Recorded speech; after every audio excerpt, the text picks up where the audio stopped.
ठीक है बच्चों, हमारा अगला सवाल है। क्वेश्चन मैं आपको समझा देता हूँ, लास्ट टाइम भी हम लोग ने थोड़ा डिस्कस किया था। तो यहाँ पर आपके पास एक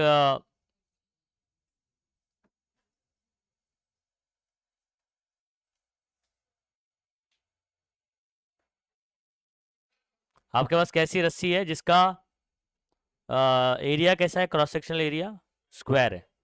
तो इसका लेंथ मैं क्या मान लेता हूँ, एल। ठीक है, तो इसका ये एरिया कितना होगा, ये एल स्क्वायर हो जाएगा। सही है। अच्छा, ये पूरी जो लंबाई है इसकी, इसको आप कैपिटल एल मान लीजिए, ये अपने को पूछा है। समझ आ रहा है। अच्छा, इस रस्सी को ऐसे रोल, उसको गोल गोल घुमा के स्फीयर बना देते हैं हम लोग, लपेटते हैं ना। तो आपने इसको ऐसे ऐसे लपेट के क्या बना दिया बच्चों, एक स्फीयर बना दिया। और इसका रेडियस स्मॉल आर हम लोग कंसिडर कर लेते हैं। इन दोनों का क्या सेम होना चाहिए, क्या सेम होना चाहिए, वॉल्यूम सेम होना चाहिए। समझ आ रहा है। अगर मैं इसमें एयर गैप को निगलेक्ट करता हूँ, ऐसा क्वेश्चन में बोला है कि निगलेक्टिंग दी एयर गैप, तो इसका वॉल्यूम और इसका वॉल्यूम क्या होगा, क्योंकि इसी से ये बना हुआ है, तो वॉल्यूम विल बी सेम। तो इसका वॉल्यूम क्या होने वाला है, ठीक है, वॉल्यूम ऑफ रोप कर देता हूँ, आर लिख देता हूँ, या पूरा लिख दीजिए आप, rope is equal to area into क्या हो जाएगा, एरिया इंटू लेंथ। और एरिया मेरा कितना है बच्चों, small L square into L. सही सही है इतना।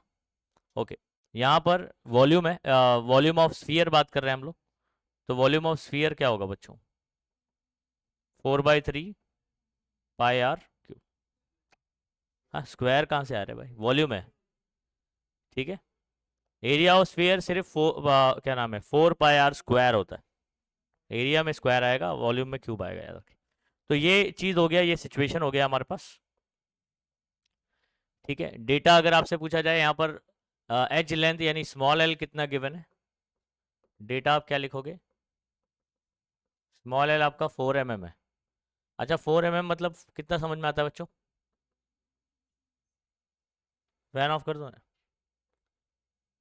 और रेडियस कितना बोला उस स्फीयर का, 2 मीटर। ये मीटर में ही ऑलरेडी कन्वर्ट करने की जरूरत नहीं है, मिलीमीटर में था तो हमने मिली यानी कितना होता है प्रीफिक्स, 10 का पावर, याद याद रखिए इसका -3। ये बार बार आता है, मिली सेंटी बहुत यूज होता है, तो वैल्यू याद कर लीजिए।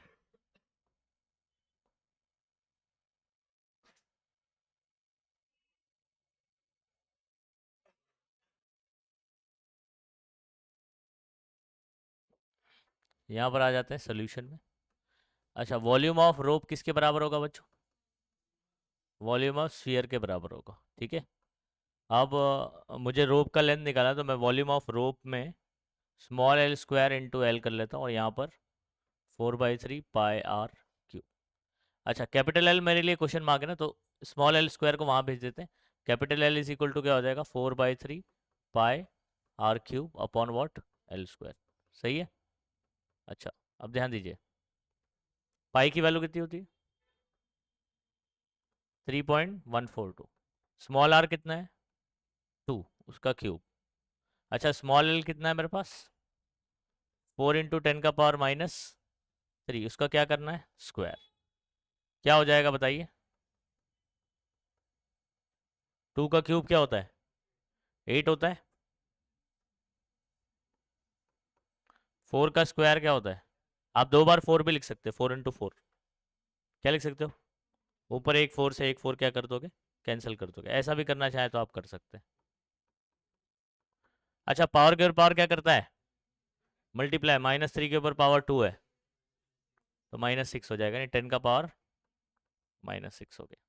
ये 4 से ये 4 क्या कर देते हैं, कैंसिल। ये 4 से 2 कैंसिल कर देते हैं। समझ आ रहा है। अब मेरे पास क्या बचा, 2, और ये दोनों को चाहिए तो आप मल्टीप्लाई कर लीजिए। 2 × 2 = 4, 2 × 4 = 8, 2 × 1 = 2, 2 × 3 = 6, और डिवाइड बाय क्या हो गया, 10⁻⁻6 ऊपर जाएगा तो, ठीक है, 10⁻+6 हो गया।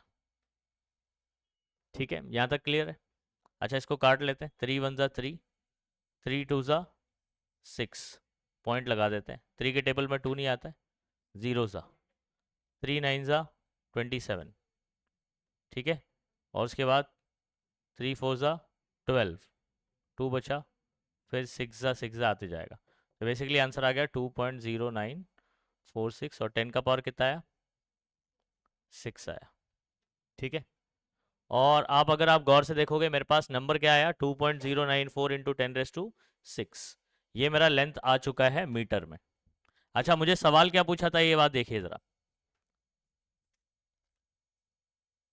What is the total length of the rope to the nearest order of magnitude? मतलब लेंथ तो हमने फाइंड आउट कर लिया, लेकिन लेंथ में भी मुझे क्या निकालना है, ऑर्डर ऑफ मैग्नीट्यूड। अच्छा, ऑर्डर ऑफ मैग्नीट्यूड की कहानी पता है, चैप्टर का लास्ट टॉपिक था हमारा। हमारा जो नंबर होगा वो किसके बीच में होना चाहिए, 0.5 के बराबर भी हो सकता है, उससे बड़ा होना चाहिए, और 5 से छोटा होना चाहिए। क्या आ रहा है बीच में, 2.09 आ रहा है, नहीं आ रहा है? अच्छा, फिर ऐसी सिचुएशन में जो 10 का पावर होगा वही मेरा क्या होगा, ऑर्डर ऑफ मैग्नीट्यूड होगा। यानी मेरा ऑर्डर ऑफ मैग्नीट्यूड कितना हो गया, 6 हो गया। समझ में आ गई बात? अभी इन्होंने 10 का पावर 6 करके रखा है, लेकिन हमारा आंसर 6 आएगा। ऑर्डर ऑफ में क्या सिग्निफिकेंट फिगर है ना, हाँ 5 हो जाएगा। अभी मैंने इसको ऐसा लिखा हुआ है, तो समझ आ रहा है? सिग्निफिकेंट नहीं पूछ रहा है अपने को, क्या पूछ रहा है, ऑर्डर ऑफ मैग्नीट्यूड। क्या पूछ रहा है? वैसे तो अगर मैं इसको काटूंगा तो ये कटता चला जाएगा ना। आया समझ में? ठीक है, तो यहां पर आपका नियरेस्ट ऑर्डर ऑफ मैग्नीट्यूड में अभी इन्होंने 10 के पावर में लिखा हुआ है, लेकिन आप डायरेक्टली क्या लिख सकते हो, ऑर्डर ऑफ मैग्नीट्यूड क्या लिखोगे, 6। समझ आ रहा है? खत्म, दिस इज योर आंसर बच्चों।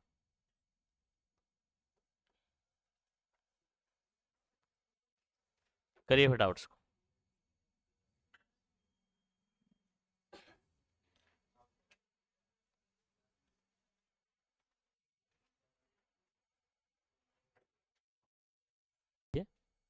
क्योंकि आपको लेंथ निकालना है नियरेस्ट ऑर्डर ऑफ मैग्नीट्यूड, तो इसको अप्रॉक्सीमेटली देखो, ये इसका क्या मतलब होता है, अप्रॉक्सीमेटली इक्वल टू 2 × 10⁶, मतलब 10⁶ ही है।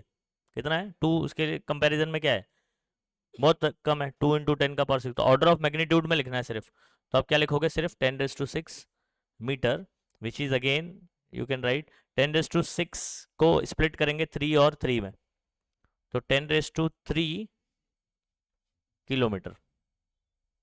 समझे कैसे किया है ये मैंने? 10⁶ में से जो 3 है वो कौन है, किलो है। 10⁻³ क्या होता है, तो 6 में से 3 निकाल लिया, उसको किलो बना दिया। ठीक है, ऐसे भी लिख सकते हैं आप, और ऑर्डर ऑफ मैग्नीट्यूड 6 हो जाएगा, और नियरेस्ट ऑर्डर ऑफ मैग्नीट्यूड में आप ऐसे लिखोगे।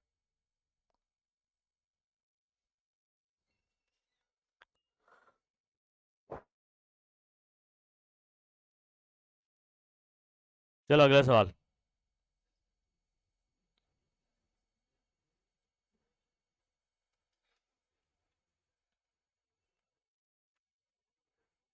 लिखते जाएंगे आप लोग, हाँ।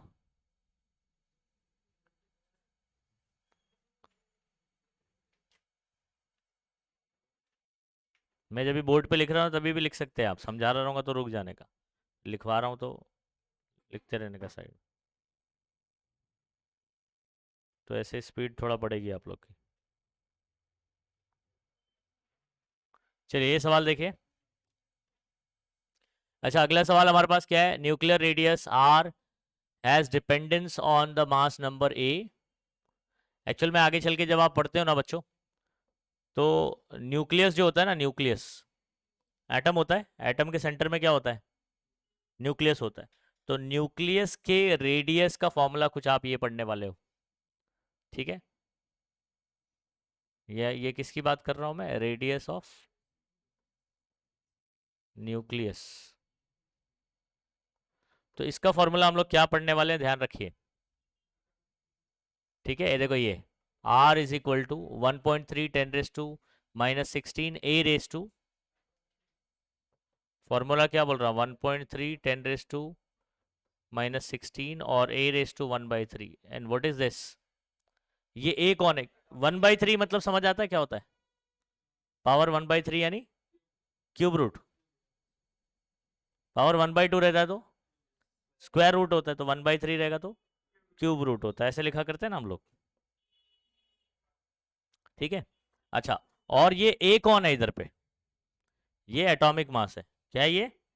एटॉमिक मास है। तो कोई भी एलिमेंट होगा उसका कुछ ना कुछ एटॉमिक मास होगा। ठीक है, तो उसके एटॉमिक मास पे डिपेंडेंट होता है न्यूक्लियस का रेडियस। कैसे? R is directly proportional to cube root of A. क्या बोलेंगे? क्यूब रूट ऑफ ए, या a⁻1/3। अच्छा, ये कौन है? प्रोपोर्शनलिटी कांस्टेंट आता है यहाँ पर, जिसकी वैल्यू कितनी है? 1.3 10⁻⁻16। तो फॉर्मूला आप वैसे आपको याद करने की जरूरत नहीं है, यहाँ पर क्वेश्चन में ऑलरेडी गिवन है। ठीक है, बस आपको क्या है, आपको ध्यान रखना है कि आपको जो नंबर गिवन होगा ना, एक ही वैल्यू, उसका क्यूब रूट आपको पता होना चाहिए, और ऐसे ही नंबर देगा कि जिसका क्यूब रूट पॉसिबल होगा। ठीक है, जैसे अभी एटॉमिक मास 125 गिवन है, इसका क्यूब रूट क्या होगा बताइए? 5 होगा। 5 का क्यूब करिए, 5 5 ज़ा 25, 25 5 ज़ा, तो 125 का क्यूब रूट क्या होगा? 5 होगा। ये समझ आ गया डायरेक्टली? ओके, चलो डेटा लिख देते हैं हम लोग। डेटा लिखते हैं, ए इज इक्वल टू दिया हुआ है 125। इसमें भी मुझे क्या बताना है? देखो यहाँ पर obtain the order of magnitude of R. ठीक है, आर क्या है ये समझा दिया मैंने। किसका रेडियस है? न्यूक्लियस का रेडियस। आगे चल के फिजिक्स में ही आप कोई चैप्टर में पढ़ोगे एटम मॉलिक्यूल न्यूक्लियाई वाले इसके अंदर। ठीक है, मुझे आपको ऑर्डर ऑफ मैग्नीट्यूड निकालना है। ये solution R is equal to आपके पास है 1.3 10⁻⁻16, और आपके पास a⁻1/3 ये फॉर्मूला है।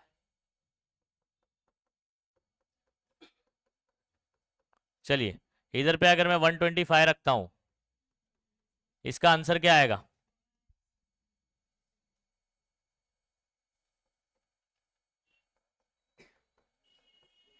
तो इसका 5 आ जाएगा, और इसको अपन मल्टीप्लाई करते हैं।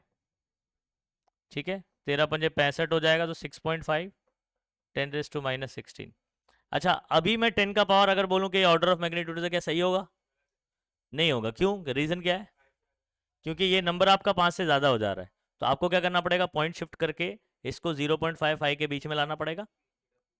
हाँ, बराबर। पॉइंट अगर पीछे लेते हैं हम लोग, एक पीछे लिया रे। हाँ, तो 10 का पावर क्या होगा? +1, और 10 का पावर यहां पर, चलिए बताइए, -15 हो जाएगा। ठीक है, और ये मीटर में सॉल्व होगा, ऐसा ही इसमें बात कर रहे हैं। अच्छा, आप बताइए ऑर्डर ऑफ मैग्नीट्यूड क्या होगा?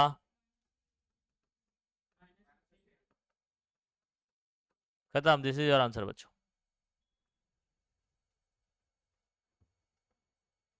समझ गए?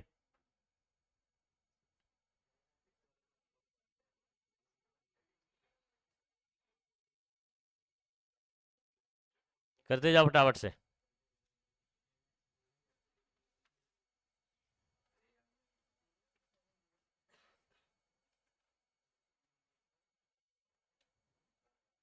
इसके बाद हम लोग सेकेंड चैप्टर शुरू करेंगे,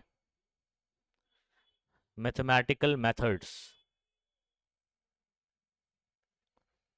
नीट वाले स्केलर वेक्टर पढ़ रहे हो ना, वही है।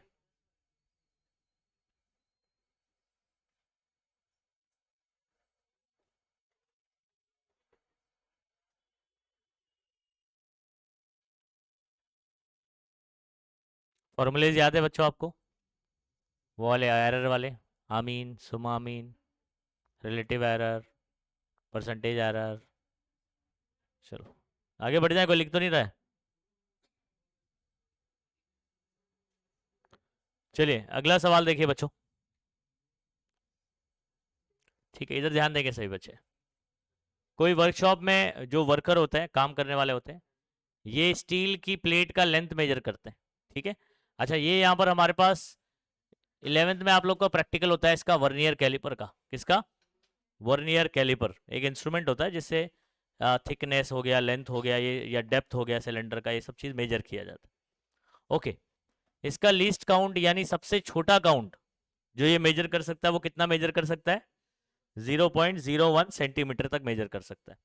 ठीक है, इससे अपने को कोई मतलब नहीं है, ये बात ध्यान रखिए। लीस्ट काउंट अपना कहाँ यूज होता है? ओके, तो आपने उसने कितनी रीडिंग लिया, कितने बार मेजर किया बच्चों? ठीक है, 4 such measurement of length yielded the following values. तो यहां पर आपका पहला वैल्यू है, ये दूसरा है, ये तीसरा है, ये चौथा है। तो ये मेरे लिए कौन हो जाएगा? क्या ये A1 हो जाएगा, A2 हो जाएगा, A3 हो जाएगा और ये A4 हो जाएगा। सही है। अच्छा, फाइंड मीन लेंथ, मतलब क्या निकालना है? मीन निकालना है, ए मीन, अरिथमेटिक मीन निकालना है। मीन एब्सोल्यूट एरर मतलब बराबर डेल्टा ए मीन निकालना है। ठीक है, और percentage error in the measured value, यानी आपको 3 चीज निकालनी है यहां पर। ठीक है, मैं क्या कर देता हूं, डेटा लिख देता हूं।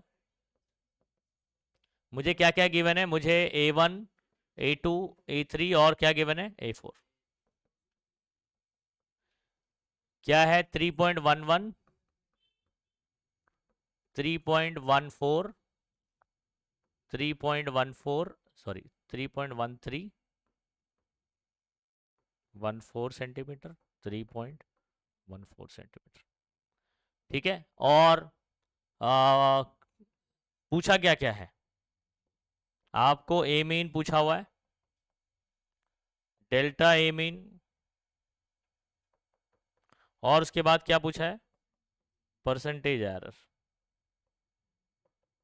ठीक है, तो लाइन वाइज कैलकुलेट करते हैं, 1 2 3। ठीक है, सबसे पहले चलो ए मीन का क्या फॉर्मूला बनेगा बच्चों यहां पर 4 रीडिंग के लिए? जल्दी बताइए। A1 plus A2 plus A3 plus A4। ठीक है, लिखते भी जाइए साथ साथ में। डिवाइड बाय क्या हो जाएगा? 4 हो जाएगा। अच्छा, मेरे पास वैल्यूज लिख दिया, 3.11, 13, 14, अगेन 14, डिवाइडेड बाय।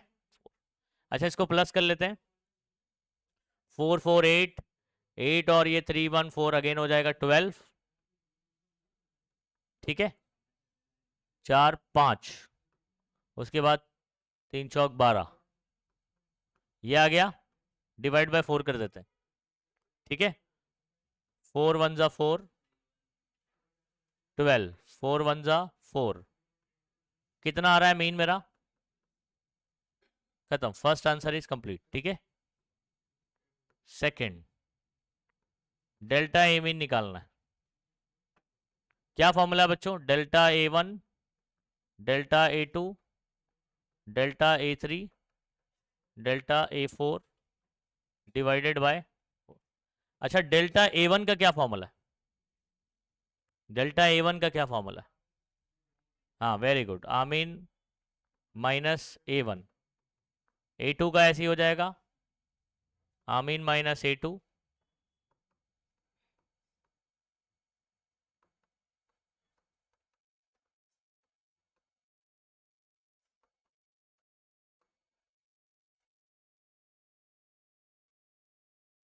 और होल डिवाइडेड बाय 4। सही है। अच्छा, अब मेरे पास ए मीन कितना है? 3.13 माइनस 3.11,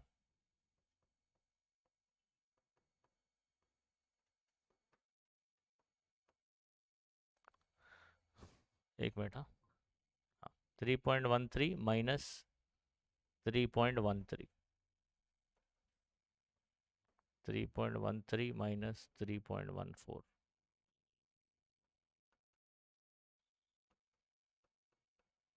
अच्छा, इसका सब्ट्रैक्शन बता सकते हो क्या आएगा बच्चों? इधर पे 0.02 आएगा। सही है, ओके, और प्लस में ही आएगा। इधर का क्या हो जाएगा? 0। थर्ड वाला बताओ, माइनस में आएगा, लेकिन उसका मॉड है ना, तो डायरेक्टली मैं 0.01 लिख दूं। समझ आ रहा है इसका? मॉड लगाया नेगेटिव में आएगा, लेकिन मॉड लगा हुआ है तो वापस से क्या हो जाएगा?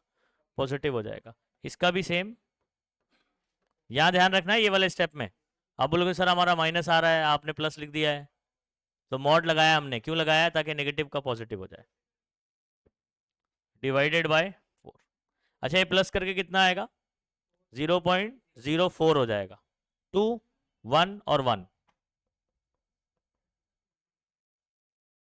0.04 डिवाइड बाय 4, काट दो उसको।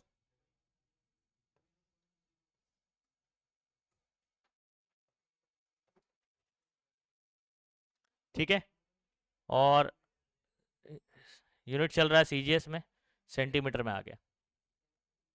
आसान था ये, समझ में आ गया। अच्छा, इसमें अभी थर्ड करते हैं। रिलेटिव नहीं निकालना है, परसेंटेज निकालना है डायरेक्ट।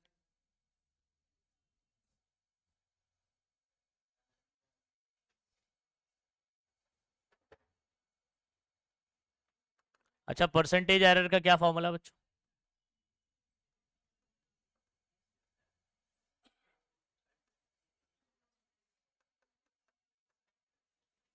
सही है। डेल्टा ए मीन मेरा कितना आया हुआ है? 0.1, और आमीन कितना हुआ है? 3.13। इंटू क्या करना बच्चों? 100। अब इधर ध्यान दीजिएगा, इंटू 100 अगर मैं इसको कर देता हूं तो ये 1 हो जाएगा।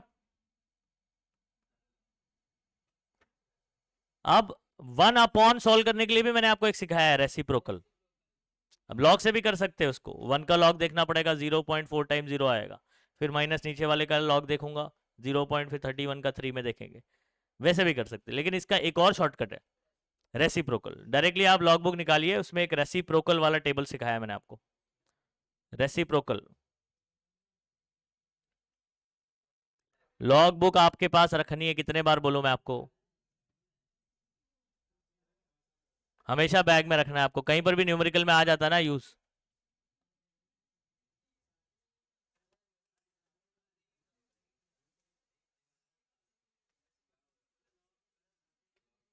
ठीक है, उसमें रेसिप्रोकल मिला आपको 3.1 का 3 में देखिए,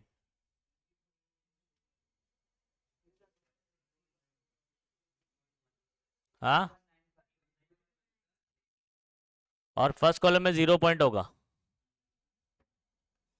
0.3195। दिस इज योर आंसर बच्चों। सर यहां तो कुछ अलग है, राउंड ऑफ करो उसको। 5 को राउंड ऑफ करूंगा तो ये एक बढ़ जाएगा ना, 10, तो ये 10 हो जाएगा 0, और ये कितना हो जाएगा? 2 नहीं हो जाएगा? समझ आ रहा है? क्योंकि अप्रोक्सीमेटली अगर मैं टेक्स्ट बुक का मैच करना चाहूं तो 0.32% हो गया ये। समझ गए? आप लोग वहां तक भी लिखोगे चल जाएगा, टेक्स्ट बुक का मैच करने के लिए मैंने राउंड ऑफ कर दिया। चलिए जल्दी करिए।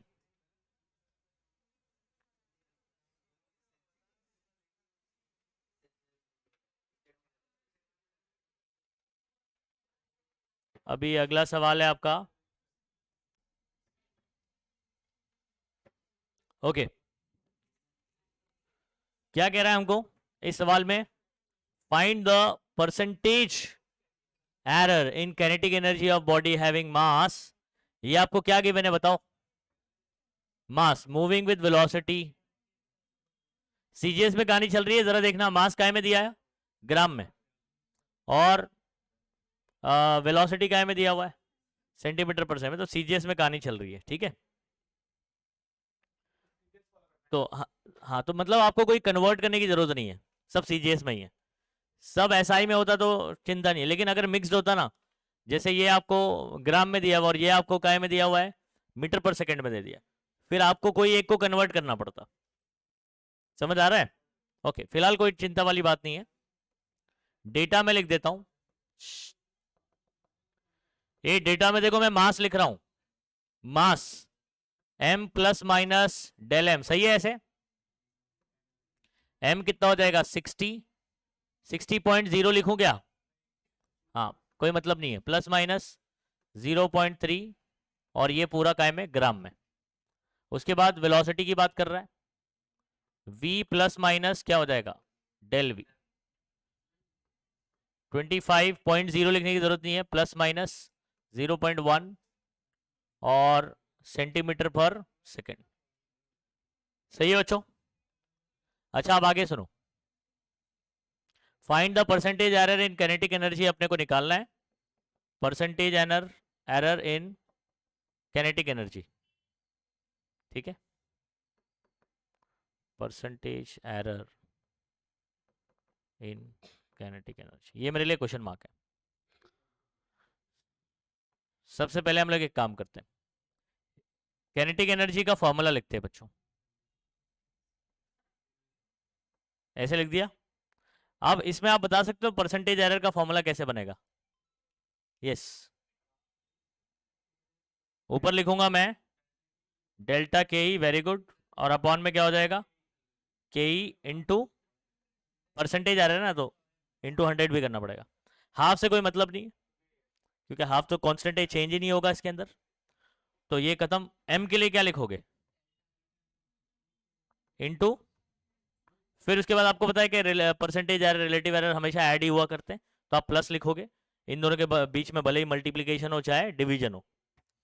अच्छा, वी स्क्वायर है तो आपको पता है पावर से मल्टीप्लाई करना पड़ता है, और ये क्या हो जाएगा, del V upon V into 100। क्या इतना समझ आया है ना? अच्छा, अब क्या करना है, डेल एम आपको कैसे पता चलेगा, ये देख लो, ये डेल एम है तो 0.3 है। एम कितना है, 60, और इंटू क्या करना है आपको, 100 करना है, 2 into del V, del V कितना है 0.1, और वी कितना है बच्चों, इतनी कहानी समझ में आ गई होगी, ठीक है।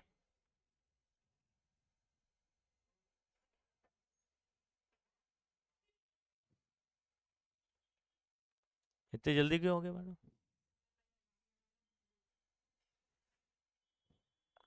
0.3 इंटू 100 बताओ कितना होगा, 30 हो जाएगा, नहीं समझे? ओके, अगर मैं इन दोनों को मल्टीप्लाई, या ठीक है पहले ऐसे कर लो आप, पहले इन दोनों को मल्टीप्लाई कर लो, और यहां पर मैं 25 चौक 100 कर लेता हूं, ठीक है। और 2 इंटू 0.1 कितना हो जाएगा, बोलो जल्दी फटाफट से। ठीक है, तो 0.3 इंटू, या एक काम करिए, ठीक है एक स्टेप लिख ही देता हूँ, 30 अपॉन क्या हो जाएगा, ये 60 हो जाएगा। इतना समझ आ रहा है? ओके, प्लस आपका ये हो जाएगा 2 इंटू 0.1 और इंटू 4, तो क्या हो जाएगा, डायरेक्टली लिख दूं 0.8। ओके, ये कटेगा, 3 1 जा 2 जा, 1/2 यानी कितना होता है, 0.5 होता है बच्चों। हाफ यानी कितना होता है, 0.5, और ये 0.8, 0.5 और 0.8 1.3 हो जाएगा, कितना हो जाएगा 1.3। हमने परसेंटेज एरर निकाला हुआ है, परसेंट, समझ गए? तो percentage error in K E is equal to 1.3%। This is your answer बच्चों, ठीक है, समझ में आ गया, इजी है, फॉर्मूला लिखने आना चाहिए आपको।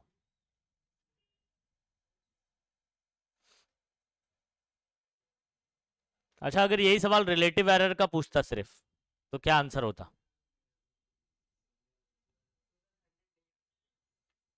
आंसर क्या आता वो बता डायरेक्ट, फाइनल आंसर क्या होता अगर रिलेटिव रहता तो?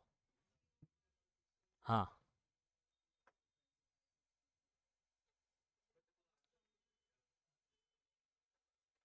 अरे डायरेक्ट बताओ। हाँ, 0.013 हो जाता। वो 100 से मल्टीप्लाई करके आया ना, तो अगर मुझे 100 नहीं करना है उसमें, तो 100 से डिवाइड कर दो, रिलेटिव एरर 0.013 हो जाएगा। खैर करिए इसको फटाफट से।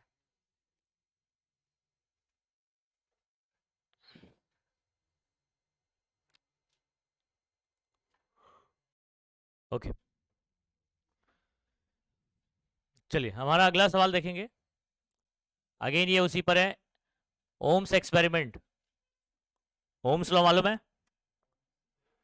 मालूम है, V is equal to I R हम लोग करते थे। ओके, तो ओम्स लॉ में हम लोग रेजिस्टेंस कैलकुलेट कर रहे हैं। क्या कैलकुलेट कर रहे हैं? रेजिस्टेंस कैलकुलेट कर रहे हैं। तो रेजिस्टेंस जो है ना, पहली बार 6.12 आया, दूसरी बार ये आया, ठीक है। इस तरीके से हमने कितनी रीडिंग्स ली हुई है? 4। तो ये मेरे लिए कौन हो जाएगा? ये A1, A2, A3 और ये क्या हो जाएगा बच्चों? A4। Calculate mean absolute error, मतलब डेल्टा ए मीन निकालना है। इसमें ए मीन निकालने बोला नहीं है, लेकिन क्या उसके बगैर सॉल्व होगा? समझ आ रहा है? क्योंकि आपको जब डेल्टा A1 निकालना होता है तो ए मीन माइनस A1 करना होता है, तो आपको उसको सॉल्व करना ही पड़ेगा, भले ही वो आपको पूछा नहीं है तब भी। अच्छा, उसके बाद relative error and then percentage error.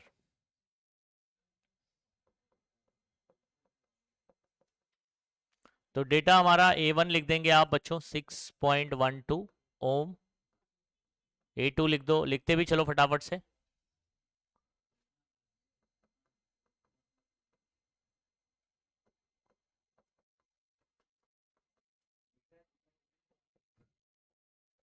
मुझे डेल्टा ए मीन निकालना है, दूसरा रिलेटिव एरर निकालना है, और चौथा, सॉरी तीसरा परसेंटेज एरर निकालना है। ठीक है। सोल्यूशन में आपको फर्स्ट क्वेश्चन सॉल्व करने से पहले आपको ए मीन निकालना पड़ेगा। ये ए मीन का फॉर्मूला कहाँ तक बनेगा? 4 तक ही बनेगा, और डिवाइड बाय क्या होगा? 4 होगा। सही है। हम यहाँ पर वैल्यूज रख देते हैं 6.12, 6.13, 14, एक मिनट सॉरी मैं क्या कर रहा हूँ, 09 और 6.22, 6.15। चलिए अभी प्लस करते हैं। 5, 2, 7, 7, 9, 16, 16 और 2, 18। ठीक है। फिर 2, 4 और 5, 6 बचा है, 6 चौक 24, ऐसे हो जाएगा। ठीक है। 4 से इसको काट देते हैं। 4 1 जा 4, 4 6 जा 24, 4 1 जा 4, ठीक है 18 हो गया, 4 4 जा 16, 2 बचेगा, ठीक है, और 0 4 5 जा 20। तो बेसिकली आ गया 6.145। ये सब आपको ओम में दिया हुआ था ना, तो ये भी काय में आएगा? ओम में। अब ये हमको पूछा नहीं था ना बच्चों, पूछा था क्या ये? लेकिन ये निकालना ही पड़ेगा आपका, तो इसे आंसर में आपको कहीं मिलेगा नहीं है। मिल रहा है? पूछा ही नहीं तो कैसे देगा आंसर? अब मेरा पहला क्वेश्चन सॉल्व होना शुरू होगा। फर्स्ट क्या है, मेरे मुझे पूछा है बच्चों, डेल्टा ए मीन, फॉर्मूला हमारे पास है। अच्छा, क्या मैं डायरेक्टली ऐसे लिखूं, ए mean minus A1,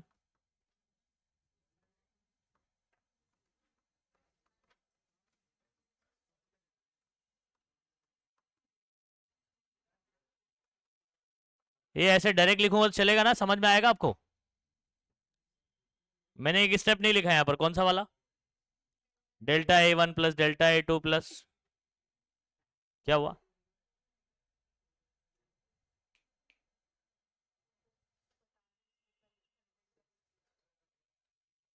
divide by 100 कर रहे थे मीन निकालने के लिए, आप कैसे डिवाइड बाय 100 कर?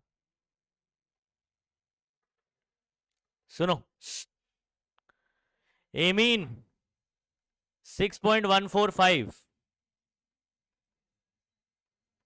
माइनस 6.12, आप इसको है ना जीरो कंसीडर कर लो, 3 3 डिजिट में ना ये, तो 145 में से 120 निकालूंगा मैं। समझ रहे हैं? कितना आ जाएगा? 025, मतलब 25 आ जाएगा ना, तो 0.025 आ जाएगा इस तरीके से। तो इसलिए मैंने ऐसा लिखा था कि माइनस करते वक्त समझ आया आपको। 6.145 और 6.090 लिख दो उसको, ठीक है। तो मतलब 145 में से हम लोग 90 निकालेंगे, तो 55 बच जाएगा, तो 055 बचेगा। 6.145 माइनस 6.22, एक जीरो लिख देता हूँ तो 220 हो गया ये। तो आपको 220 में से 145 निकालना पड़ेगा, माइनस में आएगा ये।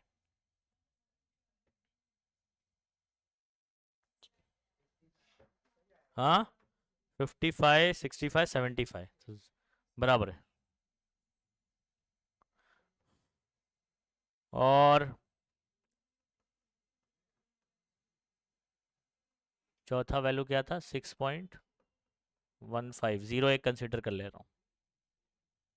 इधर पे क्या करेंगे? 150 हो गया ना, तो 5 बाय 0.005।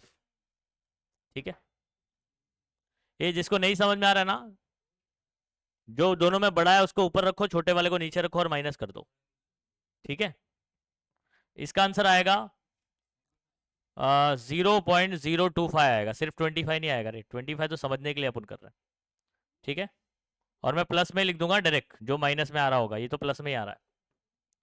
ये वाला आपका 0.075, ये वाला आपका माइनस में आएगा। 75 सही है ना ये? 55, एक मिनट, हाँ सॉरी, 75 इसका है। ओके 55, और ये वाला आपका 75 आ रहा था।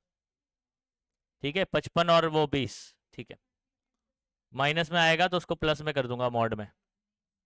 इधर पे 0.005 डिवाइड बाय क्या होगा? 4 होगा। सब्ट्रैक्शन वगैरह में ध्यान रखना, गलती कर दोगे यहाँ पर। ये इधर देखो, 5 और इसमें मिला ये 80 हो जाएगा, और 25 प्लस दिस 60 70 80, 80 और 80 कितना हो जाएगा? 160 हो जाएगा। तो बेसिकली ये हो जाएगा 0.160।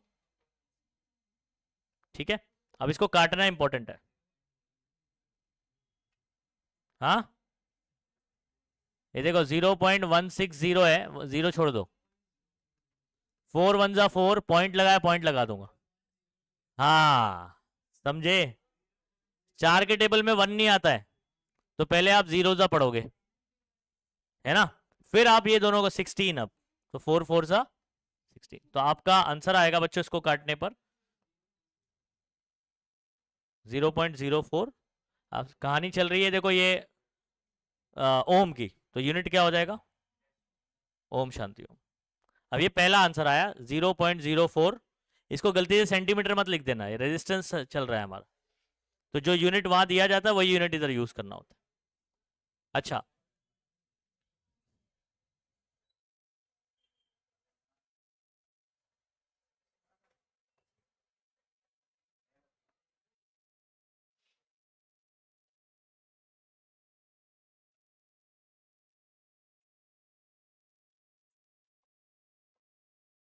नेक्स्ट करते हैं।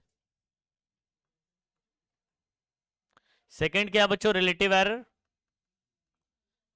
रिलेटिव एरर होता है delta A mean upon A mean. Delta A mean कितना है? 0.04 अपॉन ए मीन 6.145। अच्छा, मुझे क्या करना चाहिए इन दोनों को सॉल्व करने के लिए? लॉग का इस्तेमाल करना चाहिए। अच्छा, 2 0 है ना, 2 बार, इसके आगे कुछ नहीं है मतलब 40, उसके आगे कुछ नहीं है मतलब 0 है, 40 का 0 में देखोगे 6021। डिवाइड यानी क्या होता है? माइनस।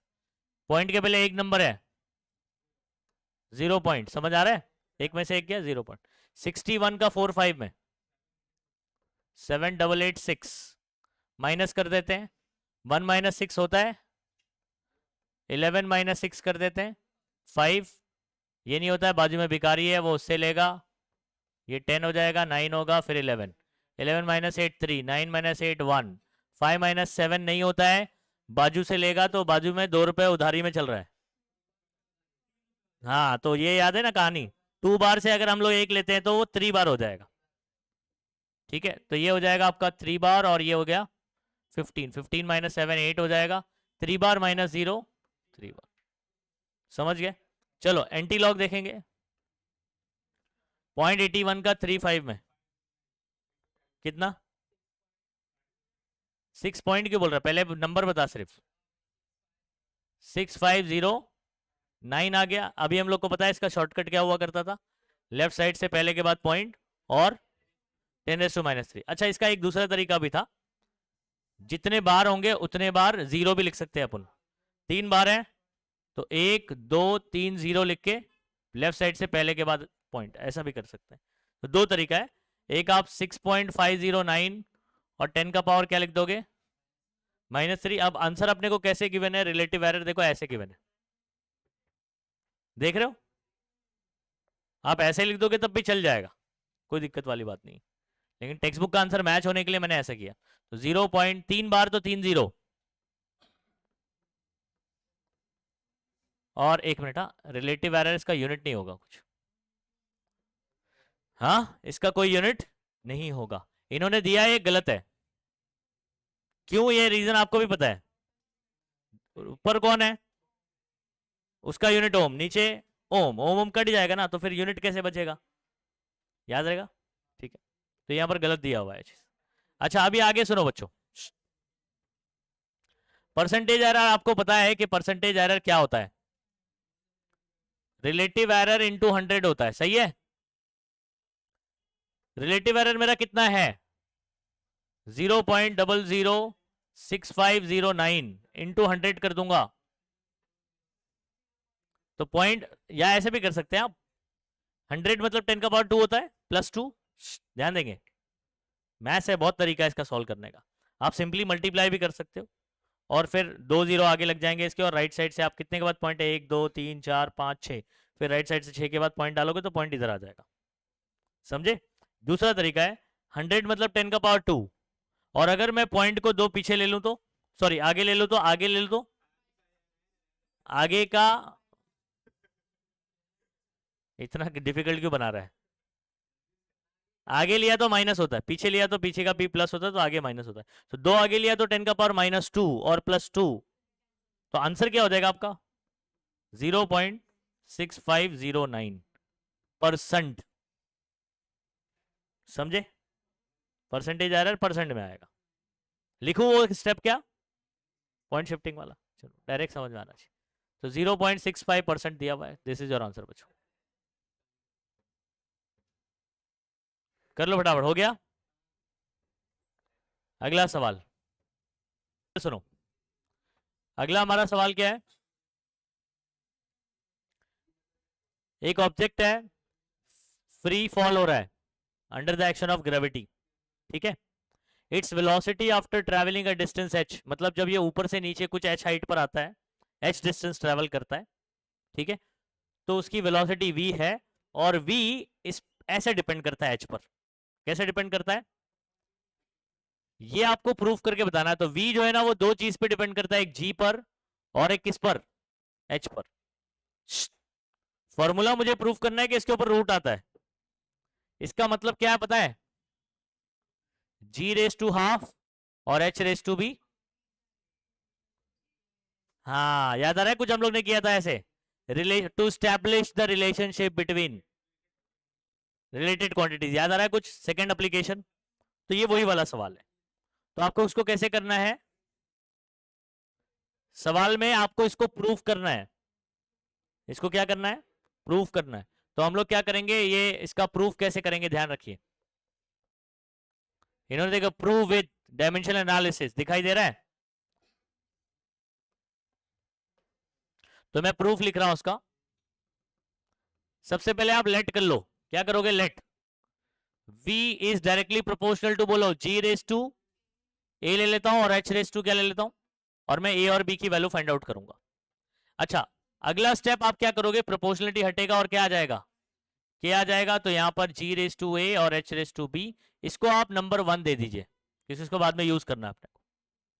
अच्छा कौन बताएगा वेलोसिटी का डायमेंशन क्या होता है, 101 लास्ट में माइनस, देखो डायमेंशन याद रहेगा तभी ये सब सवाल कर पाओगे। तो LMT लिख देता हूं 1 0 -1, 101 लास्ट में माइनस, के ऐसे ही रहेगा बच्चों। जी आपका कौन है पता है, जी कौन है, acceleration, acceleration due to gravity, तो एक्सेलरेशन ही तो है, हाँ 102, तो L1 m0 और t -2, 102 हो गया लास्ट में माइनस। अच्छा h यहां पर हाइट है, मतलब लेंथ है, तो L1, बाकी सब क्या रहेगा। अच्छा, एक और बहुत ही महत्वपूर्ण बात, इसका पावर क्या है, तो इसके भी पावर में ए जाएगा, इसका पावर क्या है, इसके भी पावर में भी बी जाएगा। तो ये लिखना जरूरी है, हाँ, नहीं तो फिर ए और बी मिलेगा ही नहीं फिर आपको। अच्छा, पावर के ऊपर पावर मल्टीप्लाई करता है, आप सभी बच्चों को मालूम है।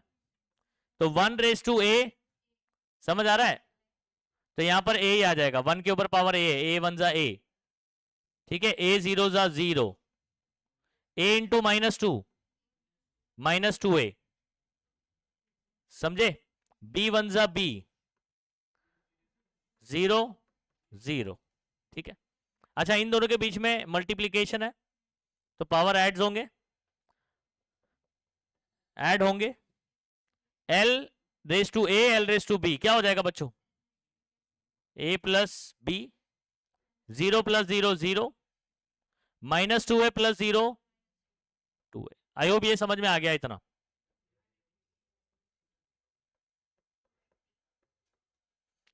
अगला स्टेप आपको पता है क्या करना है बच्चों, लेफ्ट और राइट को क्या करना है, कंपेयर करना है या इक्वेट करना है।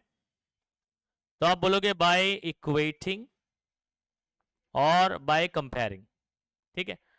L का पावर 1 है, तो a प्लस बी, यहां पर L का पावर a प्लस बी किसके बराबर होगा, ओके। तो यहां पर मैं लिख देता हूं a plus B is equal to what. अच्छा, 0 इज इक्वल टू 0 लिखने की जरूरत नहीं, कुछ मिलने वाला नहीं है। -2a किसके बराबर होगा, ओके। तो यहां पर आपका -2a is equal to -1, minus minus cut, 2 इधर मल्टीप्लाई कर रहा है उधर जाके, तो 1/2 आ गया बच्चों। अच्छा, अभी सुनो, बी को वहां भेजते हैं, ए बी को वहां भेजा, मुझे बी निकालना है, सॉरी, ए को वहां भेजो। b is equal to 1 minus a, सही है। ए की वैल्यू उठा के यहां पुट करो, 1 माइनस हाफ क्या आएगा, अरे एक में से आधा निकालोगे आधा ही बचेगा ना, समझ गए। तो दोनों हाफ हाफ आ गया कि नहीं, और यही आना भी चाहिए था, याद करो, रूट था तो।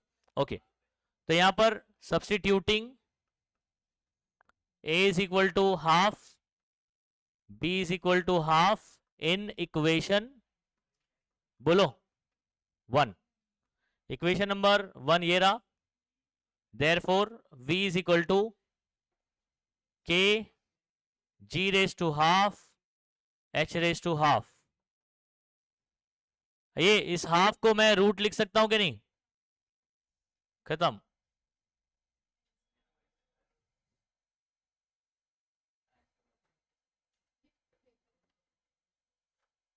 क्या ये वाला हुआ, इजी है ना, ये सब 3-3 मार्क में पूछे जाते हैं बच्चों।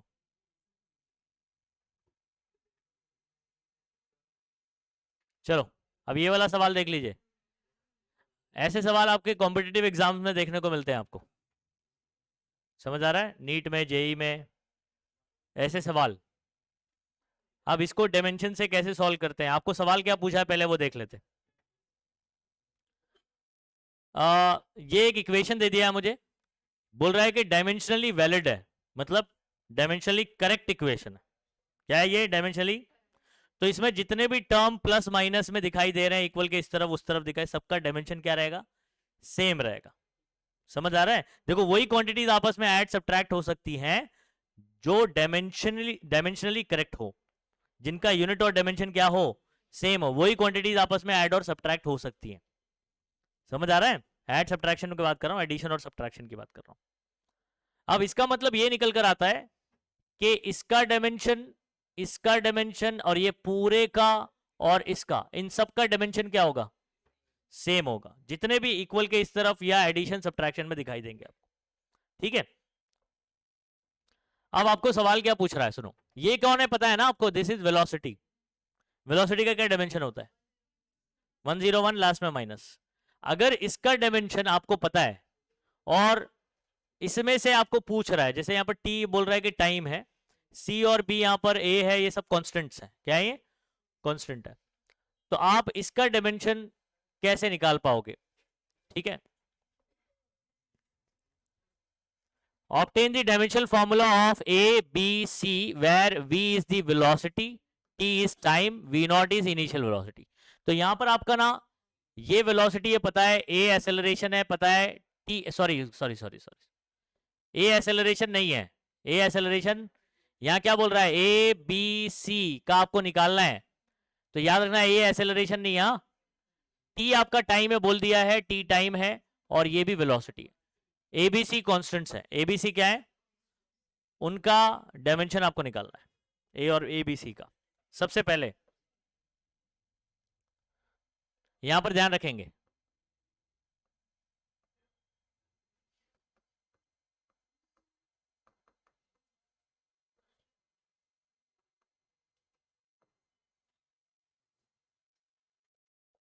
सिंस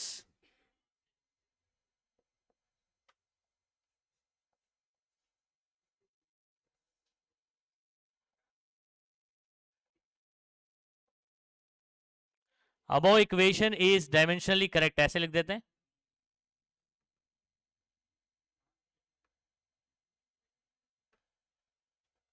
देयरफॉर इसका डायमेंशन और ये पूरे का डायमेंशन क्या होगा, इक्वल होगा। तो यहां पर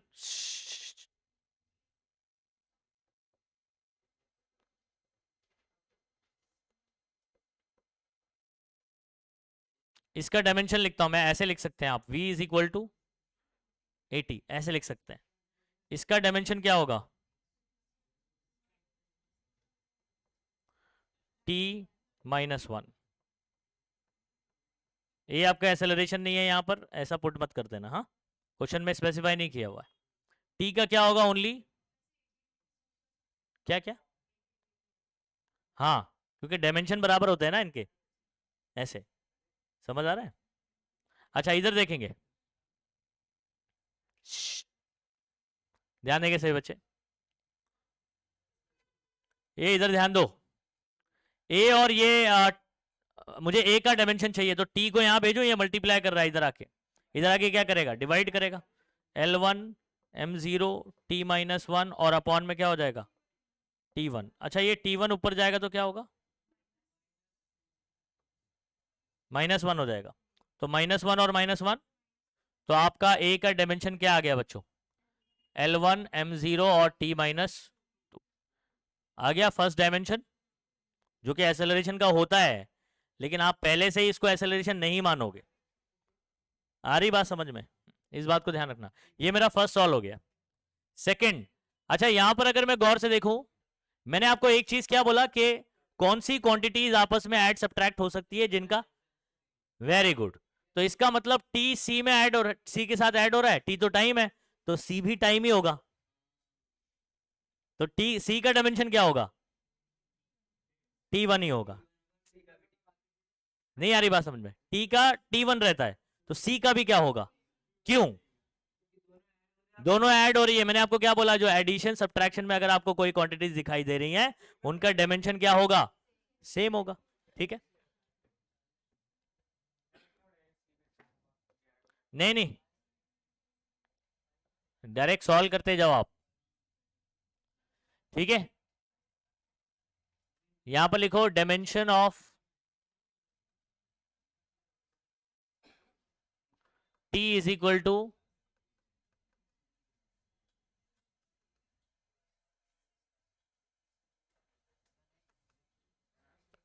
या इधर मैं टी लिखता हूं और इधर टी कर देता हूं।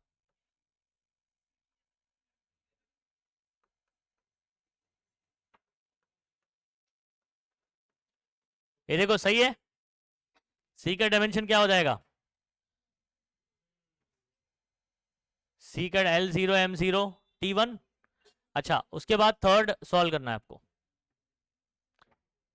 अच्छा कौन बताएगा, ये पूरे का डायमेंशन क्या वेलोसिटी के डायमेंशन के बराबर होगा, पूरा, जो पूरे के इक्वल में ऐसे प्लस में दिया हुआ है। तो मैं ऐसे लिख सकता हूं, यहां पर इक्वेशन लिख सकता हूं, v is equal to b upon t plus c. अच्छा v का dimension L1 M0 T minus 1, और बी का मुझे पता करना है, ठीक है। टी का डायमेंशन क्या होगा, T1। सी का डायमेंशन भी क्या है, शॉर्ट में लिख सकते हैं। अच्छा, दो डायमेंशन अगर सेम होते हैं तो ऐड करके वही आता है ना, बराबर ना। हाँ,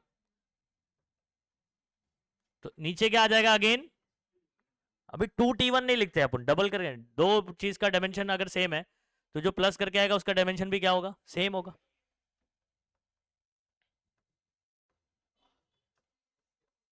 ये इधर आएगा,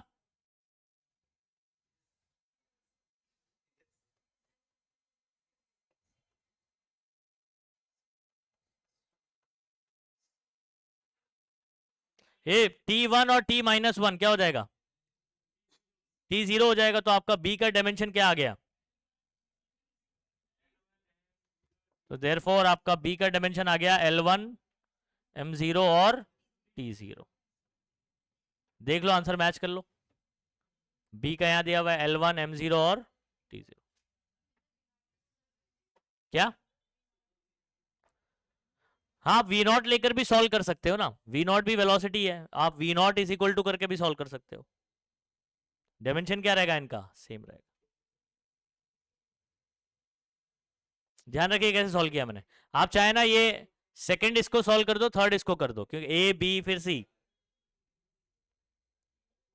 समझ आ रहा है। लेकिन क्या होगा कि हाँ, सी नहीं पता रहेगा तो अपन कैसे सॉल्व करेंगे, तो इस वजह से मैंने पहले सी सॉल्व किया फिर बाद में बी को। करो ऐसे ही करो ऐसे।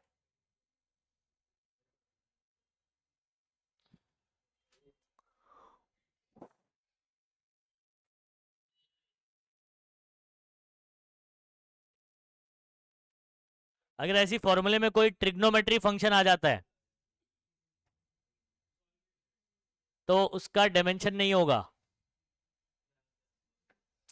ऐसा कोई साइन थीटा करके आ जाता है, टेन थीटा आ जाता है, तो उसका डायमेंशन ही नहीं होगा। हाँ, ध्यान रखना। एक्सपोनेंशियल आ जाता है, लोगारिथमिक आ जाता है, हम पढ़ा है ना हम लोग ने इसमें लिमिटेशंस में। Very good.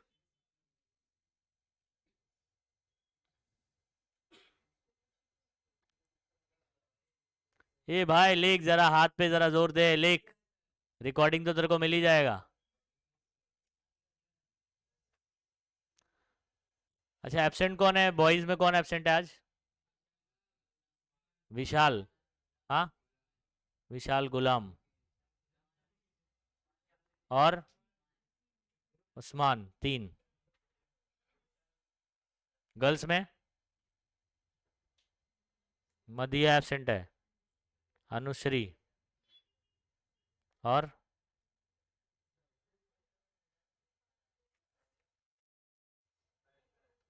दोनों आफरीन आए, क्या बोल।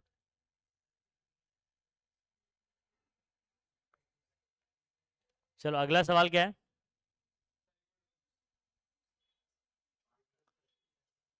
हाँ, इसके लिए ना सिग्निफिकेंट का एक और रूल है, मल्टीप्लीकेशन डिवीजन। सिग्निफिकेंट फिगर मालूम है क्या होता है, सिग्निफिकेंट फिगर हम लोग कैलकुलेट करते हैं, जीरो का रूल पता है, जीरो का रूल बताओ सिग्निफिकेंट फिगर में।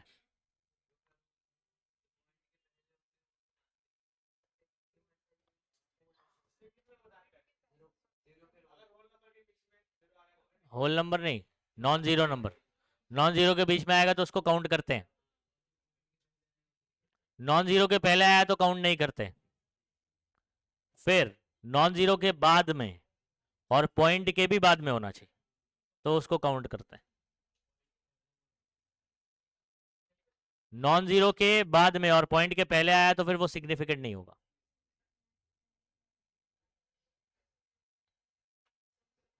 जैसे मान ले ऐसे 250 पॉइंट, तो इधर पे सिग्निफिकेंट कितना होगा, सिर्फ दो ही होगा, 250 पॉइंट, क्योंकि जीरो नॉन जीरो के बाद में आया और पॉइंट के पहले आया, दोनों ही चीज में राइट में होना चाहिए। हाँ, जीरो नहीं होगा वहां पर, 0.1 हुआ तो पहले आ गया ना, नॉन जीरो के पहले खत्म हो गया, उसको सिग्निफिकेंट नहीं रहेगा। 1 तो रहेगा ना। अरे all non zero are significant, कहीं पर भी हो। ओके, चलो अगला सवाल है, इधर ध्यान देंगे। इसमें आंसर जो है ना बच्चों आपको रॉन्ग दिए गए हैं। मैं आपको एक थोड़ा सा मल्टीप्लिकेशन और डिवीजन का रूल सिखा देता हूं। जब कोई पॉइंट वाले नंबर ना मल्टीप्लाई हो रहे हैं, ठीक है, इसका सिग्निफिकेंट कितना है बताओ? 3 है। इसका कितना है?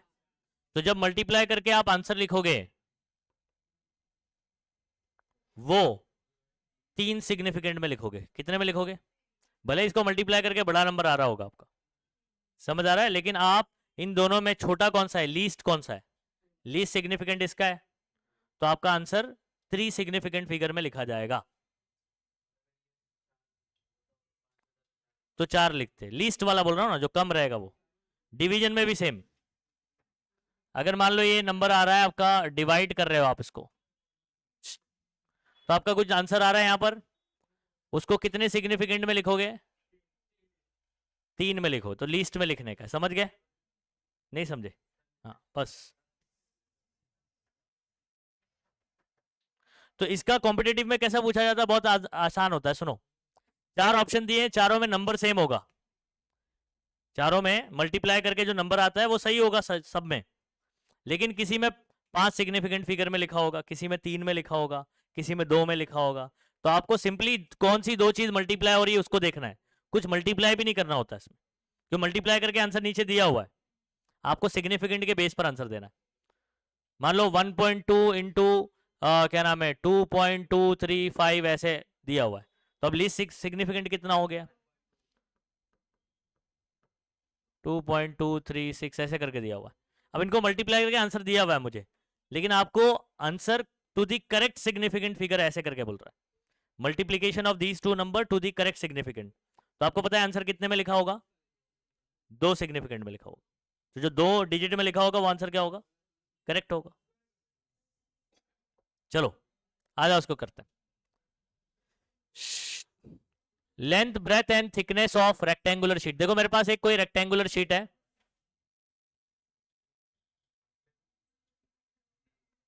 ध्यान रखिए क्या बता रहा हूं मैं। आपके पास एक रेक्टेंगुलर शीट है, ये इसकी मोटाई हो गई थिकनेस, ये इसका लेंथ हो गया, और ये क्या हो गया? ब्रेथ हो गया। तो लेंथ ब्रेथ और क्या हो गया? थिकनेस, है ना? हाइट हो थिकनेस, पतला है तो मोटाई कही जाएगी उसकी। ओके, लेंथ जरा चेक कर लिए, लेंथ ब्रेथ थिकनेस। लेंथ कितना दिया हुआ है? 4.234 मीटर। ब्रेथ कितना दिया हुआ है? थिकनेस कितना दिया हुआ है? 2.01 सेंटीमीटर। काय में दिया हुआ है? हाँ तो इधर देखो ना डेटा, ये ध्यान दो। लेंथ लिख देते हैं हम लोग कितना? 4.234 मीटर। ब्रेथ लिखेंगे 1.005 मीटर, और आप थिकनेस लिखोगे 2.01 सेंटीमीटर। ये सब मीटर में सेंटीमीटर में नहीं चलेगा ना भाई, तो यहां पर क्या करेंगे? सेंटी मतलब -2 होता है, मालूम है? नहीं मालूम है? अच्छा, अब आपको पता है मुझे क्या पूछ रहा है? Area and volume. Area and volume of sheet to the correct significant figure. अगर मुझे एरिया निकालना है तो मुझे लेंथ इंटू ब्रेथ करना पड़ेगा, शीट का एरिया। ये कितना सिग्निफिकेंट है इसका? 4। इसका कितना है? 4। तो 4 4 तो सेम ही हो गया ना, तो आंसर आपका 4 सिग्निफिकेंट फिगर में होगा, 1 2 3 4। समझ? मल्टीप्लाई करेगा और बड़ा नंबर आएगा। अच्छा, वॉल्यूम। वॉल्यूम क्या होगा? Length into breadth into thickness, तीनों मल्टीप्लाई होगा। तो आपका ये वाला क्या है? कितना सिग्निफिकेंट है इसका? 3 है। तो आंसर काय में होना चाहिए था? मतलब 8.55 इज द करेक्ट आंसर। ये 2 नहीं आएगा, समझ पा रहे हो? नहीं समझ पाए?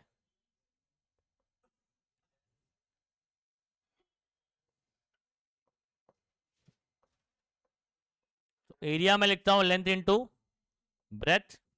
लेंथ आपका हो जाएगा 4.234 इंटू 1.005। अब इसको हम लोग मल्टीप्लाई कर लेते हैं।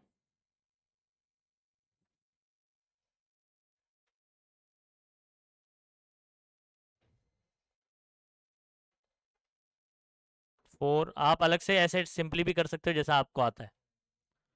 1.005 कितना डिजिट में आ रहा है आंसर? वैसे 4.25517 आ रहा है, ऐसे मल्टीप्लाई करो तो पूरा आ रहा है। लेकिन टू दी करेक्ट सिग्निफिकेंट में यहाँ पर 4, यहाँ पर भी 4, आंसर काय में होना चाहिए ओनली, तो 4.255 आंसर आएगा सिर्फ। समझ गए? अच्छा और एक बात, अभी ये 4 तक ही चाहिए मुझे, तो आगे वाला नंबर कौन है? 1 है ना। तो अगर मैं 1 को 1 से राउंड ऑफ करूं, मतलब इसको हटाना है मुझे, तो कोई चेंज आएगा? ये 5 से कम है ना, तो इसका भी ध्यान रखना है आपको। समझ आ रहा है? हाँ, राउंड ऑफ भी करना पड़ता है। तो अब मुझे यहां तक ही चाहिए और उसके बाद वाला नंबर 1 है, तो उसको हटाऊंगा तो इसमें कोई फर्क पड़ेगा? आंसर ये आ जाएगा। अच्छा अगर ये 5 से ज्यादा होता, जैसे फॉर एग्जाम्पल 6 होता, तो आपको 4.256 करना पड़ता। नहीं आ रही बात समझ में? अच्छा अगर आप बोले सर इधर पे 5 होता तो क्या, तो 5 के लिए ना रूल है, 5 को राउंड ऑफ करने का रूल है। अगर 5 के बाजू में, मैं एग्जांपल बता देता हूं एक बार,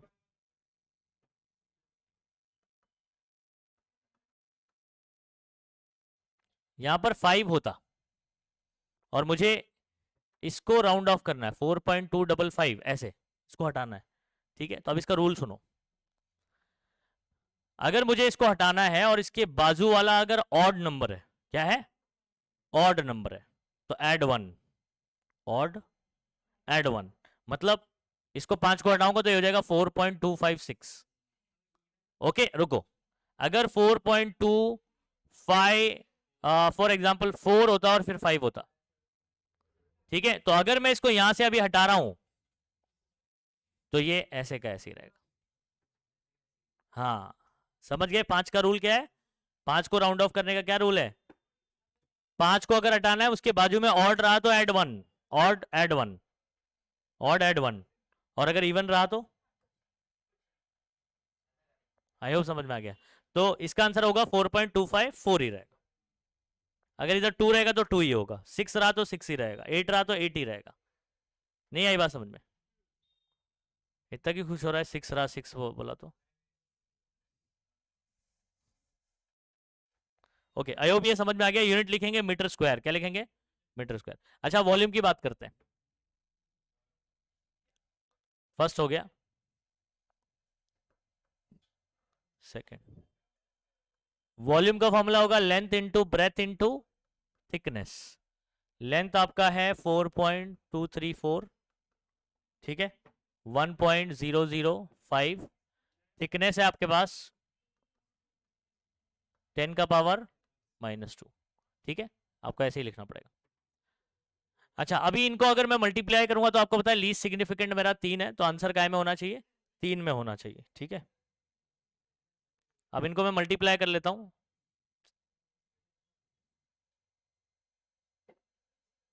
किधर गया कैलकुलेटर? 4.234 इंटू 1.005 इंटू 2.01, इतना बड़ा नंबर आ रहा है ना। अब मुझे क्या करना पड़ेगा आपको मालूम है? आपको 3 ही तक चाहिए, कितना? 3 तक चाहिए, और राउंड ऑफ के अकॉर्डिंग करूंगा अगर मैं, तो ये वाला हटाना है मुझे, तो ये हटाना है तो 2 है, तो कोई फर्क पड़ेगा? 8.55 आपका मीटर क्यूब हो जाएगा बच्चों। This is the correct answer to the correct significant. समझ आ रहा है? लीस्ट याद रखिए, लीस्ट लिखना है। क्या लिखना है? लीस्ट। हाँ इंटू 10 का पावर -2 लिख दो ना।